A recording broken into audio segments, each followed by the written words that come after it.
What's going on, guys? Zuko back with another Dragonflight video. I hope you are all doing very, very well. I want to dive in and look at a Brackenhide Hollow, plus 20 that I did on the Mistweaver, and I want to show the entire dungeon to you guys and commentate on how I'm handling each different situation from a healing perspective, from a Mistweaving perspective. I know some people have really struggled with this dungeon, in particular this season. Brackenhide has really presented some serious problems. In particular, Hackclaw's Warband has been really, really brutal, particularly Gashtooth being one of the worst ones. So we're going to talk about the entire dungeon. I'm going to make it quick, though. I'm going to just jump through each section and talk about what you should be doing as a Mistweaver in order to handle the healing requirements for each of the sections in the Brackenhide Hollow dungeon. Okay, this is my talent setup. I will link it down below. We're running Chi-Ji. We have Zen Pulse, of course. We have big Shaylins, short Shaylins with Veil of Pride, extra targets, Rising Mist, all the Feline stuff. Big Cocoon with the Chrysalis, making the cooldown really, really low, really, really good. I have Roll over here, and then I'm also taking Fortifying Brew. Maybe that's something that you guys aren't doing, I'm not really sure. The new patch just dropped, so I was trying out Yu'lon's Grace. In the footage, I'm not doing Yu'lon's Grace because it's actually from last week. Just keep that in mind, okay? Just keep that in mind from last week. This week, Mistweaver got a 10% damage buff, which has been pretty cool to see. They reduced some of our physical healing, like our healing through damage. But the point is, the footage you're going to see is from last week. But I'll link these talents down below nonetheless. Let's jump right in. Here's the first bunch of packs that you're going to do. And there's a theme that is very similar between all these different packs, which is you're going to press Feline Stomp and you're going to spin. You want to make sure that you do your Thunder Focus Tea, your Enveloping Mist onto the tank, and that is going to give you a Zen Sphere, a Zen Pulse setup, sorry. So right now, I've already Enveloping Mist the tank with my Thunder Focus Tea. Then I'm going to Zen Pulse the tank for damage. And look at our damage right now. We're already doing like 42k. So you get most of your damage cut out of the way, and then you're just going to spin. I do end up bubbling the Paladin because Paladins have ridiculous threat on pull. You can see his entire raid frame is lit up red, which means he has threat right now. So I just bubble him just out of precaution. I didn't actually even need to because the bear got its threat back, but just something you can do. And then again, we're just spinning. I promise you, you need to lean into your spin. Don't be afraid to do it. Trust in the healing that comes from your awakened Feline, which is you spinning on your Feline Stomp. Here's another Feline Stomp into a spin. I'm just spinning, guys. We're doing big damage, and we're doing 90k HPS right now, mostly from spinning, okay? You should prep with some Renewing Mist, get those going. Mostly you want to spin. Vicious Claw Mangle is something you want to look for. As the healer, you can really help here. You do have your Tiger Sweep to stun them all, or if nobody else in your group is going to CC them, maybe you're pugging and it's not the best group, you can always Ring of Peace them away. So Vicious Claw Mangle, the Druid actually roars them, which is really, really good. That was very helpful for me. You need to have a plan on how to deal with Vicious Claw Mangle, or it will literally one-shot whoever, it's going after. Okay? Other than that, you want to kick Hideous Cackle, of course, but it's basically the same on every one of these pulls. It's very, very, very similar. This is a good double pull right here. Vicious Claw Mangle going off. One of them, I believe, is on me. Thankfully, the Priest interrupted it there, which is really wonderful. This team was really wonderful. I just Ring of Peace early because I've got a Claw Mangle on me, and nobody's going to get rid of it, and that's okay. As a Mistweaver, we want to try and get within melee range so we can spin and do all of our damage, which is going to heal everybody. It's a lot of healing. You can see we're doing almost 100k HPS, 45k DPS. This is how good this is. Here comes another Claw Mangle, 2 of them. I don't have my stun up, and I don't have Ring of Peace up, so I'm relying on my team. There's a Fear from the Warrior. Wonderful stuff. You really want your team to help you out in that way. I have a Claw Mangle on me still, even though a Fear went off. So I'm just going to run away. It's okay. Just run away, and I'm going to triage heal from back here. That's fine. You can do that. And then we end up getting too many burstings in a row. I wasn't ready for it, and I end up dying. It's not a big deal. We wasted a bit of time there, but I didn't realize the bursting was going to stack out quick. That's all the packs in the opening section, okay? All of them are the exact same. You're just going to handle it the exact same way. Let's get to the first boss fight because it's really, really important. This is probably the most important boss in the entire dungeon. Once you get past the first boss fight, you're basically golden. The very first thing I want to say is that you need to be close to the bosses on pull. I was triaging people and topping them off at the end here, this is kind of bad because the tank is a pug. We're not communicating. He's not waiting for me. He thinks I'm good on mana. Everything's good. He's going to go. You need to be really, really close at the beginning because you have no time to lose. Right now, you have very limited time. As soon as the fight starts, you have like 3 seconds to get Chi-Ji going before everybody's going to die. Okay? I'm serious. Gashtooth is going to start jumping around and murdering everybody. So you need to be close. Start with Feline Stomp. Boom. There's my Feline Stomp. 1 Tiger Palm. Okay, there's my Tiger Palm. Then I pop Chi-Ji, and it's a little bit late. There's Chi-Ji. He's already jumping around. I'm actually about a second behind the ball right now, but it's okay. So I've done Feline Stomp, Tiger Palm, Chi-Ji. Then I'm going to do Blackout Kick. Watch the healing from Blackout Kick right here. Kick, kick, kick. It literally full heals the warrior, almost full heals the priest, which, again, removes the Gashtooth dot when you get people above 90% HP. Then I have the Gashtooth dot still. So I just use my healing elixirs and an instant Vivify, and I top myself off. Then I continue with the Chi-Ji spam, and we're good. So let's just watch that in real time. Chi-Ji is going to cover this entire opening Gashtooth. You need to be close, get your Feline down, pop Chi-Ji right away, and do your Chi-Ji rotation. Tiger Palm, Blackout Kick, Essence, not Essence Font, sorry, Enveloping Mist. Tiger Palm, Blackout Kick, Enveloping Mist. That's what you want to do. Then, the rest of the fight, you are going to focus down Trick Totem. If I have my bubble up, you would bubble whoever's getting focused by Mark for Butchery. Definitely, 100%. I didn't have it up because I used it in the previous poll. But you definitely want to use that. Trick Totem is the one you want to focus. People talk about focusing Gashtooth down. That is wrong. 100% of the time, you don't want to focus Gashtooth down. You need to focus Trick Totem down. The healer, which is me, needs to be able to deal with Gashtooth. And we can. Thankfully, Gashtooth, when he jumps around, it's a 1 minute cooldown before he'll do it again. And literally, it's our entire Chi-Ji cooldown. You can see we have about 15 seconds left on Chi-Ji down here. 10 seconds now. Gashtooth is going to start jumping around in 10 seconds. And again, you're going to see I'm not actually ready for it, unfortunately. I don't prep ahead of time. So right now, I should be doing a Tiger Palm right into a Gashtooth. Right now, he jumped about a second early on me, so I should bubble myself. If this ever happens, just immediately bubble yourself. I just panicked and died and forgot to bubble. I also got cleaved by the main Hackclaw, Rira. That's why I died, because Gashtooth jumped on me. I got Earth Bolted, and I stood in front of the cleave. If you don't know, the main boss, Rira, there's Gashtooth. Here's Trick Totem. Rira's the one up here, okay? She has a cleave that goes towards the tank, wherever the tank is facing. So, unfortunately, I was right in front of the tank, and I ended up dying. That's why I died there. Otherwise, I would have been able to pop Chi-Ji and do the entire cooldown. It would have been fine.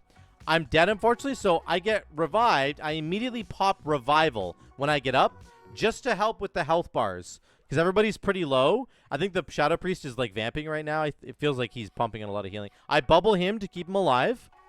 Vivify, I need to recover here, right, because I died. But just know, every single Gashtooth, when he jumps around, you can cover that with Chi-Ji every single time. And then you just want to focus on Trick Totem, and it's not a big deal. We had a couple of other blunders. I'm not sure what happened to the warrior there, but that's that entire fight, basically. You want to focus down Gashtooth. Focus down Trick Totem. Kick Trick Totem whenever you can. And then for Gashtooth, you're going to have Chi-Ji up for every single one of them. Here's kind of the gauntlet that you're going to go down. You're going to go right, and you're going to go down this kind of poison gauntlet here. This is a Mistweaver Dream. You're just going to be spinning with Feline Stomp. Look at our damage right now. 94k DPS, almost 60k healing. Like, this is what it's going to be like for you. Mistweaver has such a wonderful time in mass AoE. It's the best thing ever. Unfortunately, we have bursting, so I have to Shaylin's the bursting. Not a problem, but this is what you're going to do for almost every one of these packs. Make sure that you're just Feline and spin. It will be the most efficient thing you can do, both for damage and for healing. It's really, really incredible. Necrotic Breath is a really good interrupt to look for. It just got interrupted by somebody, which is nice. But you can see it right here, Necrotic Breath. Very, very good to try and interrupt that for your team. That's going to be really helpful. But this entire gauntlet, again, you're Feline stomping and spinning. That's what you want to be doing. Occasionally, you're going to want to be pumping heals into somebody if they really need it. Use your bubble if somebody needs to be bubbled, but otherwise, it's not that difficult. Here's Treemouth. There's really nothing important to talk about here because this is all on the tank and how many times he can soak the tank mechanic for this fight. It's kind of all about him. Whenever a decay spray happens, you can do your Feline Stomp there and then just spin to get maximum healing. Use your Tiger Tail Whip to stun those guys. Use Ring of Peace to interrupt them. They do a lot of damage if they're not interrupted. And then you're going to get Grasping Vines, and your tank is going to take it basically every time. If your tank gets overwhelmed and takes it too many times and ends up dying, then or ends up in really trouble health-wise, you can start to triage heal him. But Treemouth is very simple, guys. A very, very simple boss fight. Just manage the ads when they come out and then heal the tank if he needs a lot of help. Now, they try and skip over this breath guy, Stink Breath, and it doesn't work. And so we end up like pulling and then wiping. It's really, really bad, so I'm just going to skip over that. Just kill Stink Breath. He's not hard to kill at all. Just kill him. And then you can do this skip up to the right. Skip all this trash over here. Skip up to the right. You're going to go around this corner, and you're going to jump down, and then you can cross over this ravine. And you're not going to pull this pack. You're going to go past this pack. You can jump up this kind of ledge here. I always get off my mount because I find it easier to jump up this ledge. Once the patrol goes past you, you're kind of good to go. It doesn't really matter. Then you're going to pull this bear and these two screechers. We pulled them right into the boss, which is fine. This boss is actually really dangerous. This is Gutshot. It's more dangerous than I like to give credit for. If at any point in time you're near the hyenas, they might just bite you and kill you. I've had it happen multiple times. So, yes. Oh, and then the tank gets double bit here. This is unfortunate. The tank gets double bit, and I'm not paying attention in time. I thought he had like a frenzied regen to keep himself alive, but it was just too much for that. So I start triaging him, but it's too late, and he dies. That's my fault. I should have been paying more attention to him. Here comes the hyenas once again. Don't be near the hyenas when they spawn, because they don't really have aggro yet. The tank probably hasn't picked them up yet in terms of his aggro, so you're just going to get one shot by them. They are so incredibly dangerous. Very, very careful. Okay, I popped Chi-Ji here just to recover some of the health if people are getting bit. Obviously, you want to lure the them into traps, the hyenas, but be very, very careful where they're going. They can absolutely kill you in like a second if you're not careful. Here's an example of it. I believe the hyenas come out here and they immediately transfix or fixate onto the priest. I realize it at the last second and I try to Ring of Peace him right now, but they get too close and they kill him. So you need to be very, very careful with that. Don't just watch where your positioning is whenever those hyenas come out. That's most of this entire fight, okay? Move on. Last couple trash packs here. Big AoE here, and then we're going to skip. We're skipping around all this trash. Go up either side of this. This is the better side to go up, I think. But then we're going to pull these guys in. We're going to kill them. Nothing really crazy going on here. There's a final pack here. Withering Contagion is the new ability that comes out at the very end here. It is a disease. We can dispel diseases. So as soon as it's done its initial cast onto an ally, then the dot will go solid like that. Then you can dispel them.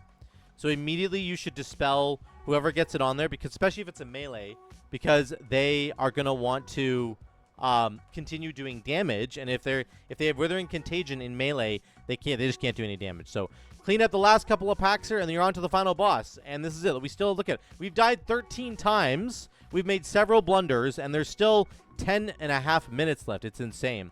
This final fight is all about, for us, two things. Doing damage to the totem is really important here, and keeping your tank alive. You can see Decay Strike is pretty ridiculous. There's really no other damage going on in this fight. You need to nuke down these totems as best you can. Try to contribute as much damage into the totem as you can.